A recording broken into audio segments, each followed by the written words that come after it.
these days we are seeing a lot of patients coming to our OPD and they are suffering from fungal infection. And it is particularly common during summer season and during monsoon season. So let's understand that what is a fungal infection, how is it caused, what is its treatment, and what are the do's and don'ts of fungal infection. Welcome everyone, I'm Dr. Sakshi Agrawal, consultant dermatologist at Satya Skin and Hair Transplant Clinic. And as I've already told you, today I shall be discussing with you all the facts and details about fungal infection.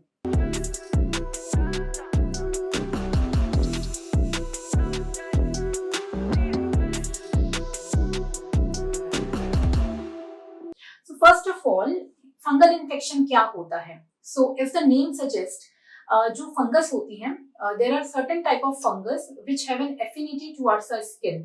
मतलब वो हमारी skin की तरफ थोड़ा attracted होती हैं and हमारी skin पे वो ग्रो कर सकती हैं and they can cause fungal infection.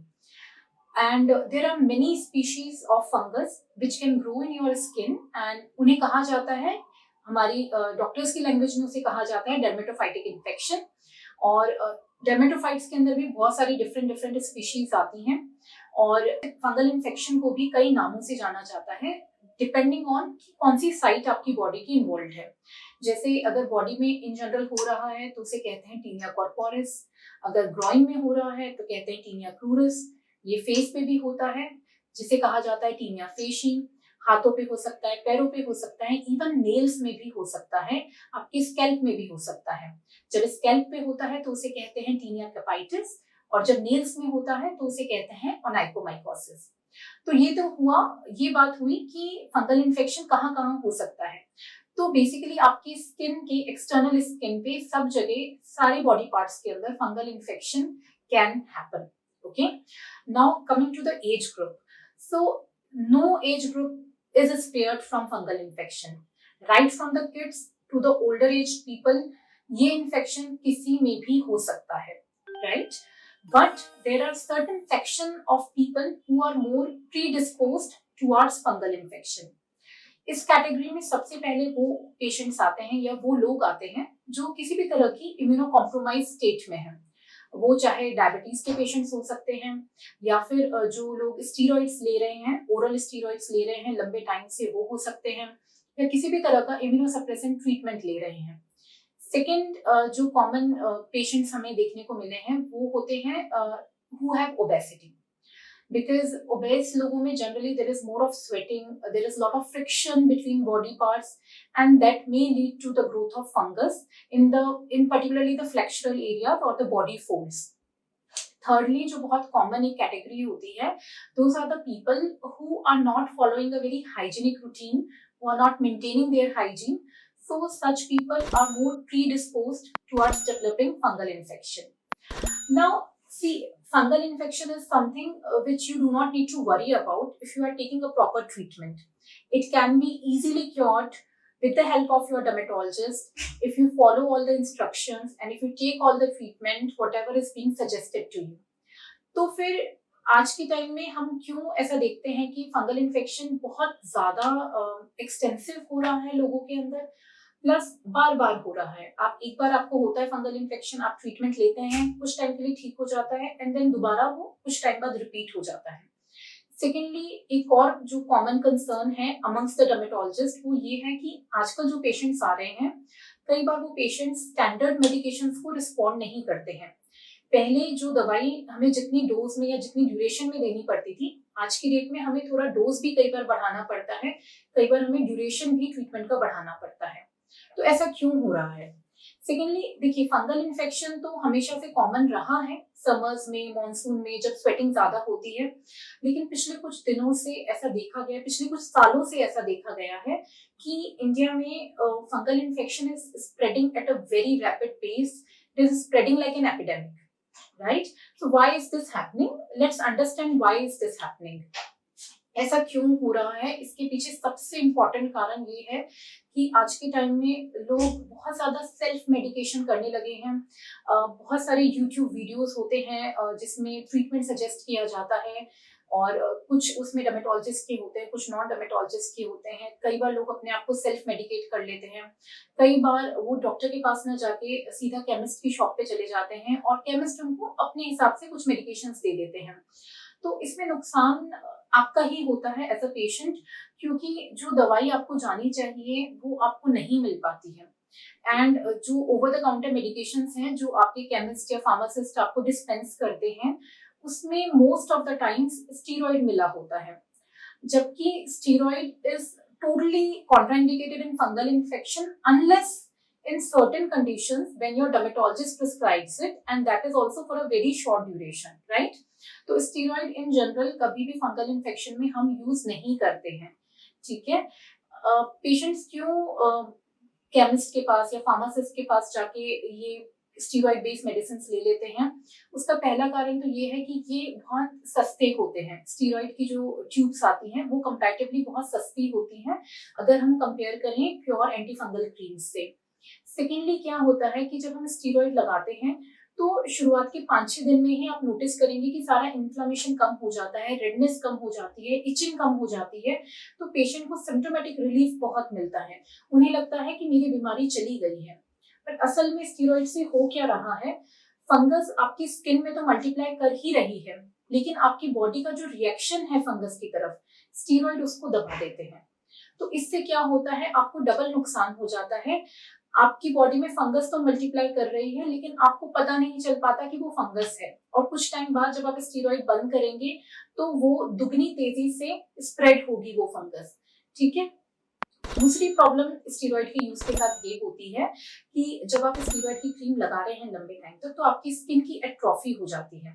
और कई बार ऐसा देखा गया है कि जो लोग बहुत लंबे टाइम से स्टीरॉइड की क्रीम लगा रहे हैं, ऐसे लोगों में फंगल इन्फेक्शन की जो दवाइयां होती हैं, जो सही दवाइयां हैं, एंटी फंगल मेडिसिन हैं, वो अपना असर नहीं दिखा पाती हैं, वो रेजिस्टेंट हो जाते हैं। सो इंडिया में रिकरेंट फंगल इन्फेक्शन और रेजिस्टेंट फंगल इन्फेक्शन, इन दो के पीछे सबसे इंपॉर्टेंट कारण है स्टीरॉइड का अब्यूज, ठीक है। सेकेंड इंपॉर्टेंट कारण ये है कि लोग दवाइयां तो लेते हैं, कई बार पेशेंट डर्मेटोलॉजिस्ट के पास जाते हैं, दवाइयां लेते हैं, लेकिन कोर्स कंप्लीट नहीं करते हैं। 15 दिन की दवाई लेते हैं और फिर छोड़ देते हैं, दोबारा नहीं दिखाते हैं। अब क्या होता है, 15 दिन में आपको ऊपर ऊपर से तो शायद क्लियर हो जाता है फंगल इन्फेक्शन, लेकिन अंदर से क्लियर नहीं होता। तो आप 1-1.5 महीना तो आपको एसिम्प्टोमेटिक रहेगा, लेकिन उसके बाद दोबारा जो नीचे फंगस ग्रो कर रही है वो ऊपर आ जाएगी और आपको लगेगा कि मुझे इन्फेक्शन फिर से हो गया, जबकि असल में वो इन्फेक्शन कहीं गया ही नहीं था, वो ठीक ही नहीं हुआ था। तो इसलिए बहुत इंपॉर्टेंट है कि आप अपने डर्मेटोलॉजिस्ट के पास जाके जब आप दिखाते हैं फंगल इन्फेक्शन, तो जितने दिन की दवाई वो लिखते हैं, खाने की दवाइयां, लगाने की ट्यूब, आपको उतने दिन तक वो चीज फॉलो करनी है। आपको खुद से कभी भी दवाइयां स्टॉप नहीं करनी unless your dermatologist tells you to do so, right. Now let's discuss how does it look like. So fungal infection जो होता है, इसमें जो लीजन्स होते हैं फंगल इन्फेक्शन के, वो गोल होते हैं, सर्कुलर होते हैं, और there is lot of redness, there is lot of itching, and sometimes they are very dry, and there is lot of scaling over these lesions. और इनकी एक टेंडेंसी होती है कि ये बाहर की तरफ स्प्रेड होते हैं, सेंट्रीफ्यूगली स्प्रेड होते हैं, ठीक है। एंड ये आपके बॉडी के किसी भी पार्ट में ऑल्दो हो सकते हैं, लेकिन जो बॉडी फोर्स होते हैं, जहां मॉइस्चर ट्रैप हो जाता है, जहां पे स्वेटिंग आपको ज्यादा होती है, जहां फ्रिक्शन ज्यादा होता है, जैसे आपकी आर्मपिट्स हो गए, देन आपके ग्रोइन फोल्ड्स हो गए, या ब्रेस्ट का जो अंडर सरफेस है वो हो गया, इन सब एरियाज के अंदर फंगल इन्फेक्शन ज्यादा कॉमन होता है। और इन सब एरियाज में फंगल इन्फेक्शन को ट्रीट करने के लिए आपको हो सकता है कुछ थोड़े ज्यादा लंबे टाइम तक दवाइयां लेने की जरूरत पड़े। अब क्या होता है ट्रीटमेंट फंगल इन्फेक्शन का, तो मैं इस वीडियो के अंदर किसी भी दवाई का नाम नहीं लेना चाहती हूँ। द रीजन बीइंग कि हम ऑलरेडी देख रहे हैं कि there is lot of problem going on because people are self medicating themselves, तो हम वो नहीं करना चाहते हैं। That will totally oppose the purpose of this whole video.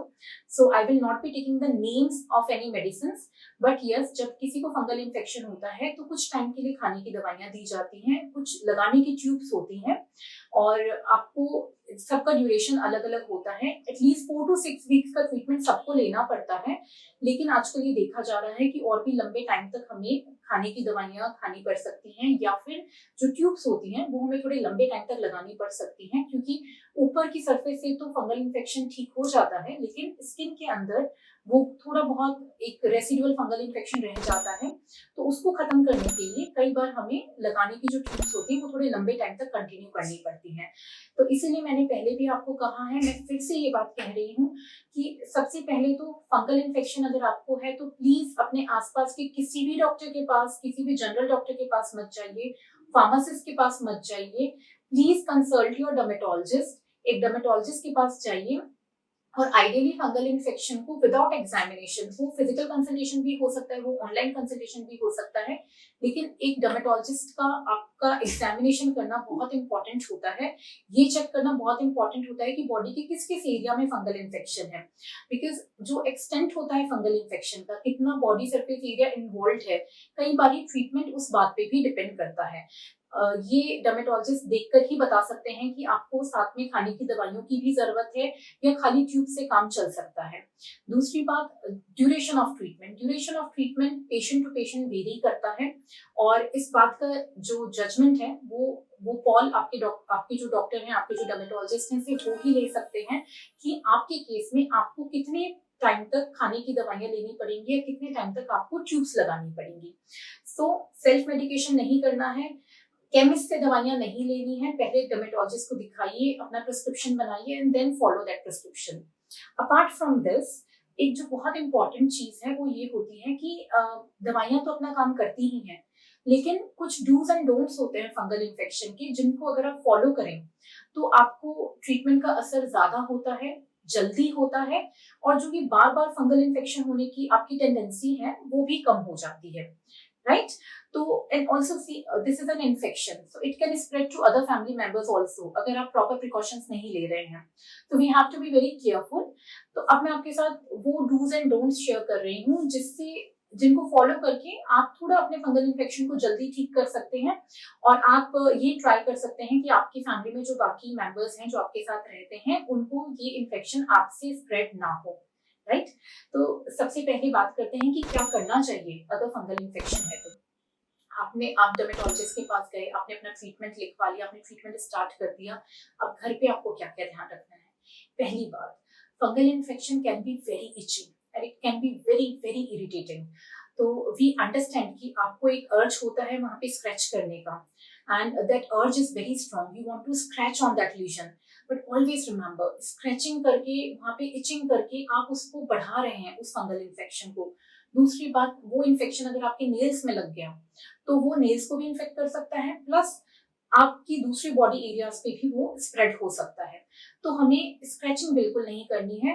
आपको जब आपकी दवाइयां दी जाती हैं तो कुछ एंटी एलर्जी मेडिकेशंस भी दिए जाते हैं जिससे आपकी इचिंग जो है वो कंट्रोल रहती है। ये आपको शुरुआत के कुछ टाइम के लिए ही लेना पड़ता है। जैसे जैसे फंगल इन्फेक्शन की दवाइयों का असर होता है, आपको जो इचिंग का कंपोनेंट है वो बहुत कम हो जाता है। फिर भी शुरुआती दौर में अगर आपको बहुत ज्यादा इचिंग हो रही है, देन प्लीज रिमेंबर कि आपको ऐसे स्क्रैच नहीं करना है। आप क्या कर सकते हैं, आप थोड़ा सा एंटी फंगल क्रीम ले लीजिए and you can just spread on the infection on that lesion. तो इससे क्या होगा, आपकी इचिंग थोड़ी सी सबसाइड हो जाएगी, ठीक है। सेकेंडली, थोड़ा कुछ नहाने के और हाइजीन का हमें बहुत ध्यान रखने की जरूरत है। तो I always tell my patients कि फंगल इन्फेक्शन समर्स में और मानसून में ही ज्यादा कॉमन होता है। इस टाइम में हमें स्वेटिंग भी बहुत ज्यादा होती है, so try to take a bath at least twice a day. अगर 2 बार नहीं ले पा रहे हैं आप किसी भी कारण से, तो दिन में 1 बार तो अपना पूरा बाथ लेना ही है properly with a soap. And soap के बजाय इट वुड बी बेटर अगर आप शावर जेल यूज कर रहे हैं, क्योंकि अगर आप सोप यूज करते हैं तो कई बार उसमें भी फंगल इन्फेक्शन रह जाता है और वो एक रिजर्वॉयर की तरह एक्ट करता है बार बार फंगल इन्फेक्शन करने के लिए। एंड सेकेंड इंपॉर्टेंट थिंग है कि आप अपना टॉल या अपना सोप या अपनी पर्सनल क्लोथ्स, ये सब आप किसी और फैमिली मेंबर्स के साथ शेयर मत कीजिए, क्योंकि जो इन्फेक्शन आपकी बॉडी में है वो बॉडी से आपके टॉल पे या आपके क्लोथ्स पे स्प्रेड हो सकता है, और अगर उन्हीं चीजों को कोई दूसरा फैमिली मेंबर यूज करता है तो वो उसको भी स्प्रेड हो सकता है। थर्ड इम्पॉर्टेंट चीज है that you have to wash your towel daily.